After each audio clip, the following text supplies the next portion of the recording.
Je m'appelle Isabelle Goupil, je suis maman, patiente et aujourd'hui devant vous, auteure.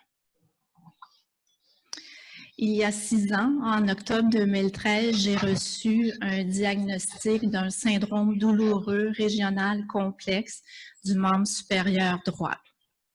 À partir de là, je fouille le web pour comprendre ce diagnostic dont je n'ai jamais entendu parler. Et c'est ici, au RQMO, que j'ai trouvé une synthèse claire de ce que j'avais avec une liste de ressources.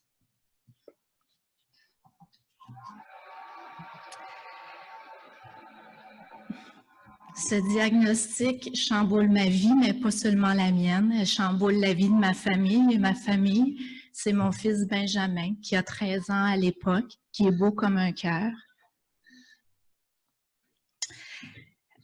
Inévitablement, le diagnostic a un impact sur sa vie à lui. Il fait son entrée au secondaire avec tout ce que ça comporte de nouveautés. Il y a les hormones dans le tapis, plus que jamais. Et s'ajoute au tableau une mère souffrant de douleurs chroniques avec des limitations physiques et qui en plus reste à la maison tout le temps parce que j'ai dû quitter mon emploi d'enseignante au primaire. À partir de ce moment-là, les repères de notre petite famille s'effondrent. Tout au long de notre quotidien, quand j'aborde la question avec Benjamin, il ne parle pas, il n'y a pas de mots, mais à chaque fois, il y a beaucoup de larmes et il y a juste des larmes. Ça m'inquiète beaucoup parce que je n'arrive pas à l'aider face à ce qui se passe chez nous concernant ma condition, c'est-à-dire l'impact sur notre vie sociale. Il y a le stress financier, il y a la pression de l'employeur, de l'assureur. Puis à travers ça, moi, je fais des recherches pour trouver les soins les plus appropriés pour me soigner. C'est le début pour Benjamin et moi d'un long tour de manège de montagne russe. En janvier 2017, pour briser l'isolement que je vis dû à ma condition, je décide de m'inscrire à un atelier d'écriture et c'est là que naît l'idée d'écrire un album jeunesse ayant pour thème la douleur chronique d'un parent. J'ai écrit il y a de la visite en voulant vraiment provoquer des réactions. Je voulais soulever des questions, des commentaires, susciter des échanges. Je voulais qu'il y ait un lieu avec le parent ou avec l'adulte qui est auprès de l'enfant pour accueillir et nommer les émotions de ce qui se passe à la maison. D'ailleurs, on aime dire du livre que ceci n'est pas un livre, ceci est un espace de dialogue pour bien installer ce lieu d'échange-là, pour essayer de s'approprier du mieux possible pour l'enfant cette situation complètement déroutante d'avoir un parent souffrant à la maison. Alors après ça, on se lance dans la grande aventure de l'auto-publication. C'est la réécriture, la correction, la validation auprès d'enfants. On présente le projet à l'Association québécoise de la douleur chronique qui accepte de parrainer le projet. Je cherche un illustrateur ou illustratrice qu'on va découvrir dans la personne de Julie Miville, une artiste peintre extraordinaire qui a fait les dessins de Il y a de la visite avec beaucoup de sensibilité. On se lance dans la grande aventure de sociofinancement aussi, où on va récolter à notre grande surprise 7100 $. Et finalement, le 4 novembre 2018, dans le cadre de la Semaine québécoise de la douleur chronique, c'est le lancement officiel de Il y a de la visite. De plus, avec le livre, il y a un signet qui est intégré, qui est détachable et qui devient un outil essentiel pour le quotidien à la maison avec les tout-petits. Parce qu'on peut la poser sur le frigo, puis à chaque journée dire « Bon, maman, papa, grand-maman, j'en suis là aujourd'hui. Est-ce qu'on est assez en forme pour aller faire un tour au parc ou bien on va faire un casse-tête puis ça va être suffisant? Le signet, il est là encore dans le quotidien pour toujours être dans, si possible, cet échange, ce dialogue-là pour accompagner l'enfant. C'est aussi l'idée que on vit beaucoup de solitude. C'est de briser l'isolement, que l'enfant se reconnaisse à travers l'histoire, qu'il reconnaisse maman ou papa dans le signet. Donc, ça fait vraiment le pont entre le récit et la réalité du quotidien. Dans le récit, j'ai choisi de laisser beaucoup d'ouverture à travers les mots parce que je nomme jamais mon diagnostic précisément.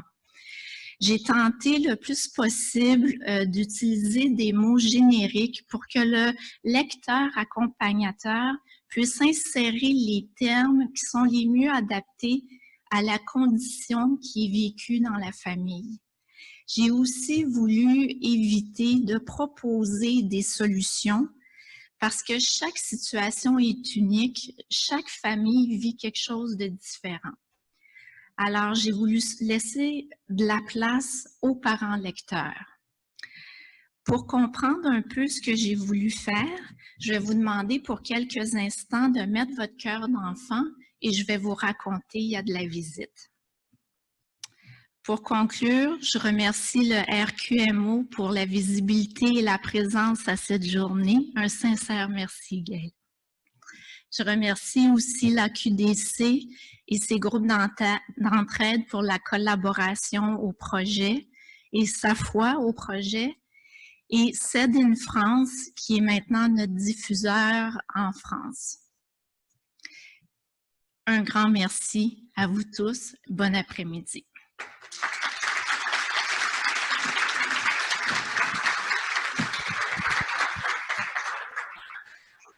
J'ai une question rapide, mais vous allez pouvoir quand même en parler. Peux-tu expliquer Algo, d'où ça vient? En fait, c'est que l'ancienne terminologie du syndrome douloureux régional complexe, c'est algodystrophie réflexe ou algoneurodystrophie réflexe.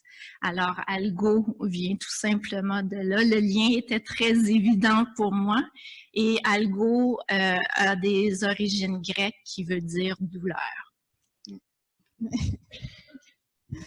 Question? Oui.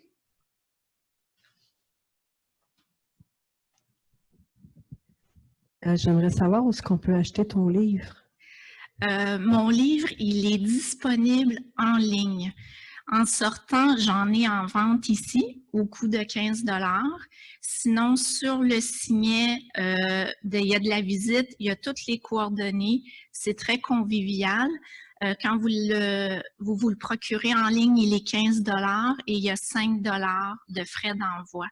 Et je vais en profiter pour préciser que ce projet-là, il y a de la visite, est complètement bénévole. Ce projet-là, moi, je l'ai écrit, mais c'est des amis très précieux à moi qui se sont occupés de le mettre comme ça parce que moi, j'aurais pas eu l'énergie et la santé pour faire ça.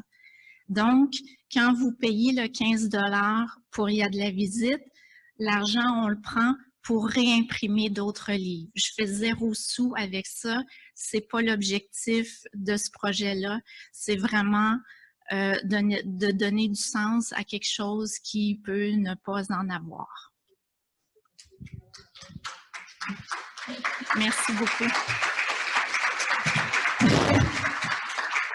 Je trouvais que l'écran ne faisait pas honneur à ton signet. Parce qu'on voit vraiment, vous irez voir, là, on voit vraiment les degrés, les couleurs. Puis moi, je l'ai lu avec ma petite fille, qui n'est pas ma petite fille biologique. C'est pas grave, c'est ma petite fille. Puis, elle a 10 ans.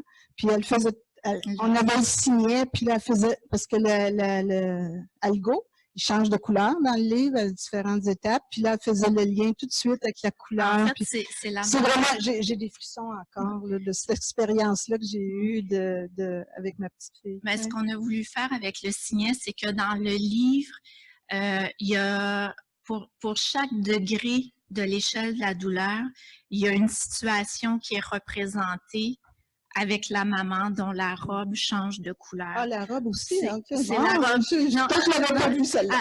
Algo, il est rouge ouvert pas mal tout le temps. Il y a orange non, aussi. donc, c'est la robe. La mère, Algo aussi. Mais c'est qu'on voit sur le signet, c'est avec la maman qu'on peut faire le pont aussi. Algo, la maman, tout le kit. Merci beaucoup, Isabelle. Ça a été un plaisir.